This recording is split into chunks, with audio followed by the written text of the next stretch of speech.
जेलों के अंदर होता है। एक कैद खाने में कभी आप जेल गए हो नहीं लगता है। जेलों में अगर आप जाओगे तो एक कमरे के अंदर जहाँ पे 12-13 आदमियों के रहने की व्यवस्था है, वहाँ पे जो है 28 से 30 लोग रहते हैं। ऐसी अवस्था के अंदर वो अमानवीय जीवन जी रहे हैं। तो ये जो व्यवस्थाएं हैं, इन व्यवस्थाओं से वो बाहर आकर एक सामान्य नागरिक का जीवन जी सकते हैं। लेकिन शर्मा जी, ये भी तो होगा ना कि अगर क्रिमिनल को जमानत मिल जाएगी बार बार तो अपराध करने से डरेगा क्यों?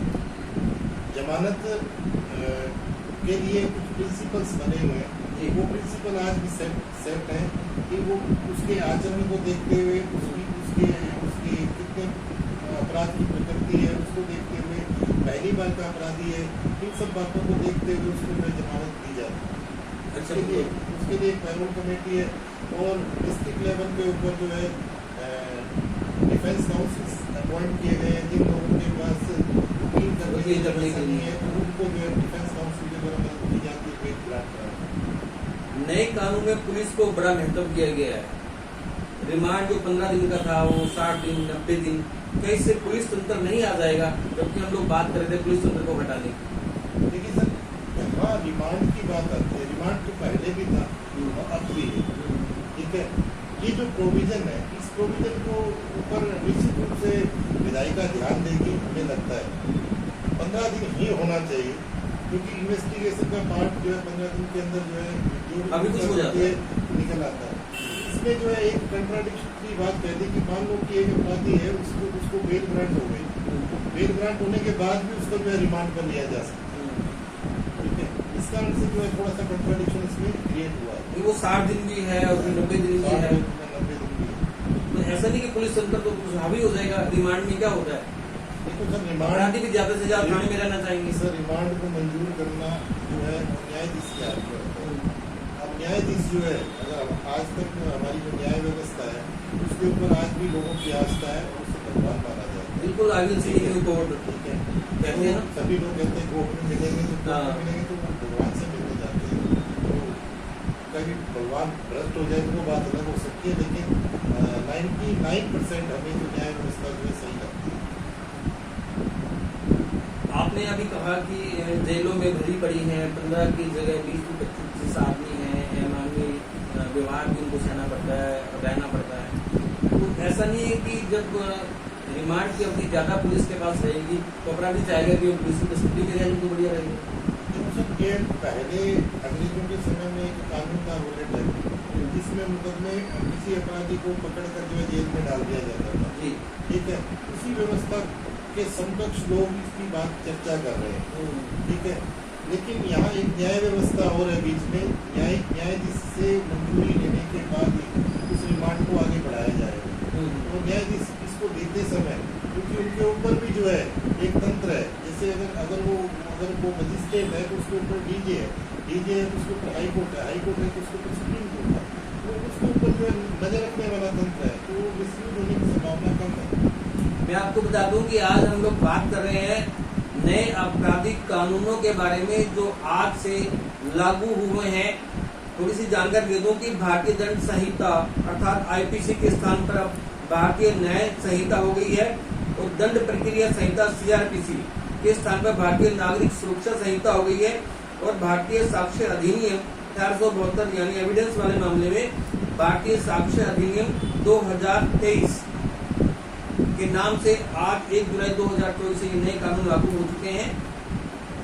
इन कानूनों में क्या है, कहाँ कमियां हैं, कहाँ अच्छाइयां हैं और किस प्रकार का इम्प्लीमेंटेशन होगा, इस बारे में बात करने के लिए हमारे साथ डॉक्टर भुवनेश शर्मा हैं, जो लॉ कॉलेज में लेक्चरर भी हैं और आरजेएस विद्यार्थियों को पढ़ाते भी हैं, कंपटीशन की तैयारी कराते हैं और गंगानगर कोर्ट में वकालत करते हैं। कई जगह सेमिनार में गए हैं इन्हीं कानूनों के बारे में जानकारी देने के लिए। अदालत की मार्फत जो 156 में मुकदमा होता था भुवनेश जी, वो तो बड़ा मुश्किल हो गया। ऐसी तो कोई व्यवस्था के अंदर ज्यादा चेंजेस नहीं है जी। उसमें एक एफिडेविट आपको देना पड़ेगा और उसकी जो है 10 दिन प्रिलिमिनरी जांच इंक्वायरी जो है वो करवाई जा सकती है, उसके बाद कार्रवाई दूसरे पक्ष को बुलाया जाएगा, दूसरे पक्षकार को सुना जाएगा इसमें। पहले तो ऐसा नहीं था, है ना, जो 30 जून तक था उसमें 156 में जज की उसमें था, अब दूसरे पक्ष को बुलाया जाएगा। ऐसा नहीं, फिर तो वो हो गई नहीं, जब फिर तो मतलब नहीं है। कई ऐसे मुकदमे भी होते थे जो फांस होते थे, जी। जिसमें दूसरा पक्ष आकर अपनी बात को रख देगा, तो उसमें जो परिवादी है उसका उसका उसका जो परिवार है वो खारिज भी हो जाएगा। खारिज भी हो जाएगा।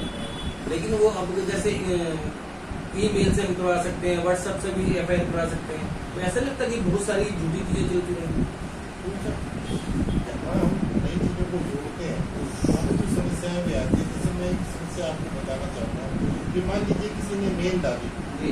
एफआईआर के लिए मेल डाली, और मेल के बाद उसने 3 दिन में आकर उसने साइन करना है, लेकिन अब वो 3 दिन बाद साइन करने नहीं आया, उसका मूड बदल गया। अब क्या होगा उसकी सूचना की? ये बड़ा ही प्रश्न है। क्या होगा? उसके ऊपर कानून जो है साइलेंट है। ठीक है। अब ये कैसे आगे चलेगा ये पता नहीं। कि मैंने एफआईआर तो भेज दी, लेकिन साइन तो नहीं किया। पहले ये होता था कि रोज नामचे के अंदर जो है दर्ज हो जाता था, ठीक है, एलिजिबिलिटी रजिस्टर में दर्ज हो गया, और उसमें भी रजिस्टर के अनुसार जो है वो पुलिस अधिकारी अपनी आगामी कार्रवाई करता था। अब क्या होगा इस बारे में? अब तो फिर पुलिस कहेगी भी आ जाए तो साइन कर, या फिर निपटा दूसरे को इसको। ये हो नहीं सकता क्या? ऐसा भी होगा। करप्शन नहीं बढ़ जाएगा क्या? कि मैंने ईमेल से या व्हाट्सएप से मैसेज कर दिया उनको, अब या तो कहीं तो साइन कर। तो ऐसा भी होगा कि जो पुलिस है वो हावी हो जाएगी, अभी हो जाएगी ना, सूचनाकर्ता के ऊपर भी, हाँ। पीड़ित के ऊपर तो पहले से है। पीड़ित के ऊपर तो हो ही जाएगी, मुझे भी कहेगी ला भैया, फर्क पड़ेगा ना इससे। कि ऐसा तो नहीं मैं गलत सोच रहा हूँ। ये आप सही सोचते हैं। अनिल किचड़ कह रहे हैं गुरु जी का जैसा शरीर का वजन है उससे कहीं ज्यादा गुरु जी की बातों और कानूनों की बातों में वजन है। ये काफी संख्या है इसमें। हाँ, अनिल जी किचड़ जी रहे हैं आपके, है ना? हाँ, ठीक है अनिल जी, फिर दोनों बातें हैं, वजन होना चाहिए बात में, है ना? शरीर का वजन तो ऊपर वाले का दिया हुआ है, लेकिन बात का वजन जो हमारी समझ और ज्ञान और जानकारी लेने का स्वभाव का है। शुक्रिया हमसे जुड़ने के लिए। अब हम लोग बात करते हैं नए कानून में जो दिक्कत आ रही थी, और क्या दिक्कत आपको दिखाई दे रही है? आपको खूब ढूंढ लिए, इस बारे में चर्चा कर ली आप लोगों ने। दिक्कत जो है सबसे पहले ये है कि आम जन को पता नहीं है कि कानून जो है क्या चीज है। ठीक है। दूसरी दिक्कत पुलिस को नहीं पता है कि हमें क्या कार्रवाई करनी है। ठीक है। तीसरी दिक्कत अधिवक्ता को कि एडवोकेट्स के पास पूरा जो है लिटरेचर ही नहीं है। ठीक है। और चौथी दिक्कत न्यायाधीश को कि न्यायाधीश जो है तो लोग कानूनों के अंदर फंस गया, तो समस्या बहुत ज्यादा है। इस समस्या तो पूरे सिस्टम को हो गया। जिसने मुकदमा कराया उसके लिए समस्या, जिसने दर्ज किया उसके लिए समस्या, जो अदालत में लड़ाई करेगा उसके लिए समस्या, और जो न्याय करेगा उसके लिए समस्या। जो संवैधानिक परिप्रेक्ष्य था, हाँ। जो इस कामना में लिखा हुआ है कि निर्धन को न्याय मिले, सामाजिक आर्थिक और राजनीतिक न्याय प्रदान किया जाए। ठीक है। उस राजनीतिक न्याय को या सामाजिक न्याय को या आर्थिक न्याय को वो देने की मंशा के साथ वो कानून बनाया, लेकिन उसको इम्प्लीमेंट करने की जो है जो पॉलिसी थी उसमें थोड़ी जल्दबाजी में किसी का। आपको सर कितना टाइम और लेना चाहिए? कम से कम सर 2 साल का समय जो है इसमें लेना चाहिए था, इंफ्रास्ट्रक्चर को डेवलप करने में, डिस्कशन करने में, और जो कानून की कमियां हैं उनको दूर करने में स्टैंडिंग कमेटी के पास भेजा जाना चाहिए था। मैं आपको बताना चाहूँगा कि सरकार ने स्टैंडिंग कमेटी के पास जो है इसको भेजा था। स्टैंडिंग कमेटी ने ऑब्जेक्शंस लगाए थे, और ऑब्जेक्शंस को दरकिनार कर दिया गया। उनको एक भी ऑब्जेक्शंस को जो है फॉलो नहीं किया गया। ये मैंने रिपोर्ट पढ़ी थी, के अंदर आई थी, तो उसके अंदर ये दिखी है। तो ये अगर स्टैंडिंग कमेटी के ऑब्जेक्शन को ही स्वीकार नहीं किया, फिर तो ये इस सवाल की मतलब ही नहीं है। फिर क्यों ऐसा तो लागू समझो इसको? तो ऐसा तो हो नहीं सकता कि जैसे हम लोग शुरू में आपने एक विचार प्रकट किया, हो सकता है पार्लियामेंट में थोड़ा सा लिंगर ऑन करते हैं इसको। तो अभी विपक्ष जो है उसके जो विपक्षी जो स्टेट है उसको लागू करवाने में कोई दिक्कत है। जैसे साउथ है, साउथ को सिर्फ इसके नाम पर ही दिक्कत है। अच्छा। ठीक है। साउथ की जितने भी स्टेट्स हैं वो इनके नाम पर जो है वोकेशंस कर रहे हैं कि भारतीय न्याय संहिता क्यों, भारतीय नागरिक सुरक्षा संहिता क्यों, भारतीय साक्ष्य अधिनियम क्यों। वो कहते हैं कि इसका नाम जो है चेंज करो। वो नाम क्या चाहते हैं? वो नाम कहते हैं कि ऐसा नाम हो जो हिंदी भाषी का। अच्छा, इसके ऊपर ही दिक्कत है। ये कहीं पढ़ा आपने या वैसे आया कहीं? सर मैं डिबेट देखता रहता हूँ। अच्छा अच्छा। वो कह रहे भी हिंदी भाषी ना हो, तो उन्होंने नाम सुझाए दिया फिर उन्होंने। IPC तो वो क्या कहते हैं क्योंकि IPC को बदलने में क्या है, कुछ एक मैं वो संजय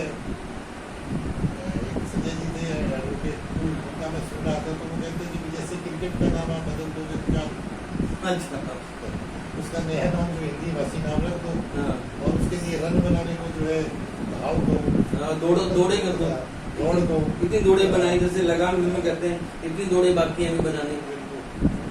वो समस्या है। इस समस्या ये कि सबके दिमाग में IPC CRPC एविडेंस रटा हुआ है। हाँ, ये तो उतने सालों से है।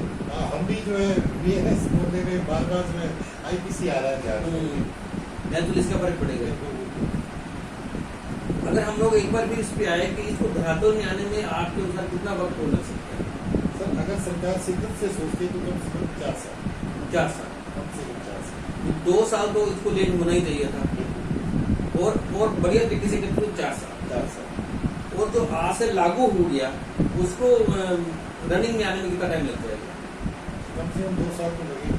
वो लगेगा। 2 साल तो लगेगा। तो ये टाइम मतलब खराब ही मानो। बिल्कुल सर, अभी तो पुलिस जो बेसिक है, जो पुलिस लाइन में बैठी है, जो थानों में बैठी है, इनके पास पहले से इन्वेस्टिगेशन का काम है, पहले से जो है राजनेताओं के अंदर जो है ड्यूटियों में जाना पड़ता है, तो उनके पास तो टाइम ही नहीं है पढ़ने का। वो पढ़ेंगे कैसे? और जब पढ़ेंगे नहीं तो इम्प्लीमेंट कैसे करेंगे धारा को? FIR लिखते समय सेक्शन कैसे इम्प्लीमेंट करेंगे? तो पुलिस के पास पढ़ने का टाइम ही नहीं है, ट्रेनिंग ही नहीं है। नहीं। तो ये न्यायालय में स्टाफ नहीं है, आपकी लाइब्रेरी खत्म हो जाएगी, आम आदमी को पता नहीं है, तो इन कानून का महत्व क्या रहा? तो इम्पोर्टेंस तो ये है कि बदलते हुए परिवेश में अब चोरी करने के लिए व्यक्ति घर पे नहीं जाता। अब तो आपका जो है पासवर्ड उसने चुराया और आपका घर बैठे अकाउंट जो है कर लिया, आपके जो है ATM को हैक कर लिया, क्लोनिंग करके जो है अपराध कर लिए, ठीक है, नए अपराध कर दिए, इतने सारे अपराध हो गए। इन अपराधों को के लिए लॉ की जरूरत थी।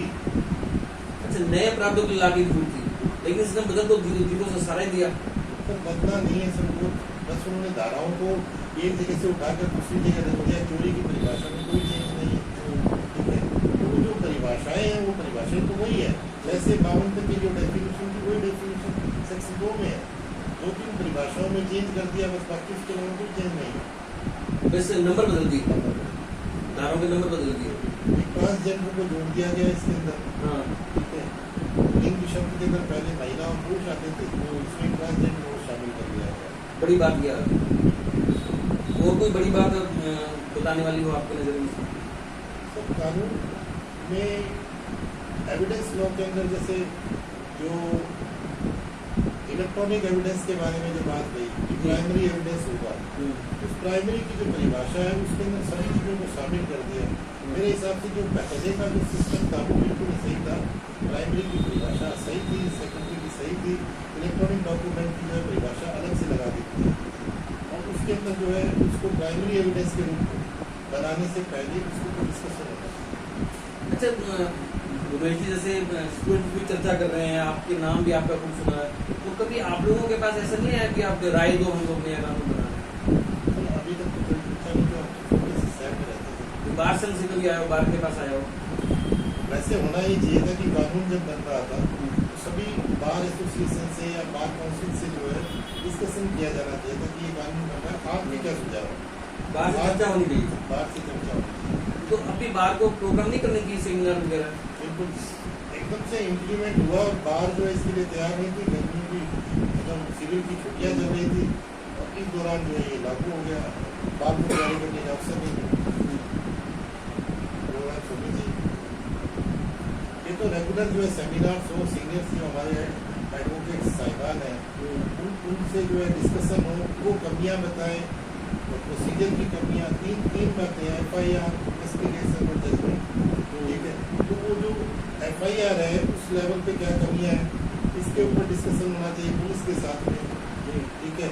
इन्वेस्टिगेशन से रिलेटेड होना चाहिए पुलिस और जो है अधिवक्ताओं के साथ में, और न्यायिक निर्णयों के ऊपर जो है जजेस के साथ जो है चर्चा होनी चाहिए, और फिर जो है तय किया जाना चाहिए। फिर भी ये जो कानून है अकाउंटेबिलिटी को तय करते हैं, पुलिस की अकाउंटेबिलिटी भी तय करते हैं और जजेस की भी करते हैं, विधायिका की मंशा जल्दी न्याय देने की है, लेकिन वो न्याय कब तक मिलेगा ये मंशा तो उनकी सही है, लेकिन वो कब तक होगा ये नहीं। एडवोकेट दीपक सेतिया कह रहे हैं धारा के नंबर बदलने की आवश्यकता कहाँ थी, बिना नंबर बदले अमेंडमेंट कर सकते थे, नया जो था वो जोड़ सकते थे। बिल्कुल ये हम लोग बात कर चुके हैं। आज के लिए मुझे लगता है बस इतना ही है। अब 30-40 सेकंड के लिए उमेश जी से कहूँगा कि मैसेज करना चाहें। देखो सर, सबसे पहले तो मैं वो लाइव शो कि वो जो है, जो हमारे समाज की रिसेंट जो आवश्यकताएं हैं उनके आधार पर हम शो आयोजित करते हैं, और आपने मुझे मौका दिया, ये बहुत बड़ी जो है मैं मेरी अपॉर्चुनिटी मानता हूँ। दूसरी बात ये कि ये जो नए कानून है, हो सकता है इसमें कुछ कमियां हो, लेकिन हम इसका पॉजिटिव वे भी देखें कि इस कानून को बनने से समाज का वो व्यक्ति जो दबा कुचला वंचित व्यक्ति है, उस व्यक्ति को न्याय मिलने की उम्मीद जगी है कि उसको एक निश्चित समय तक न्याय मिलेगा और तारीख पे तारीख नहीं मिलती जाएगी। तो तारीख पे तारीख नहीं मिलेगी इसमें, तो कैसे? ठीक है, इसमें क्या है कि भी इसके अंदर एक प्रोसीजर बना दिया कि डे बाय डे जो है प्रोसीडिंग होगी, और प्रोसीडिंग जब एंड हो जाएगा उसके बाद में जजमेंट आपको जो है 30 डेज में करना पड़ेगा। अगर आप उसको आगे ले जाते हो तो विशेष कारण आपको लिखने पड़ेंगे, 60 डेज में आपको जजमेंट करना ही पड़ेगा। मतलब पुलिस की जवाबदेही होगी, न्यायपालिका की भी होगी, दोनों की होगी। और कोई बात कहना चाहेंगे? बस सर, मैं तो ये कहना चाहूँगा कि भी जो नए कानून है, नए कानूनों का अध्ययन जो है विद्यार्थियों को, अधिवक्ताओं को, न्यायाधीशों को, पुलिस सभी को करना चाहिए, अध्ययन करना चाहिए। सभी जो मशीनरी है, चाहे पुलिस है, एडवोकेट्स है, विधि के विद्यार्थी है, न्यायपालिका है, उन सभी को नए कानून का अध्ययन करना चाहिए, ताकि ये जो मंशा है सरकार की वो पूरी हो सके।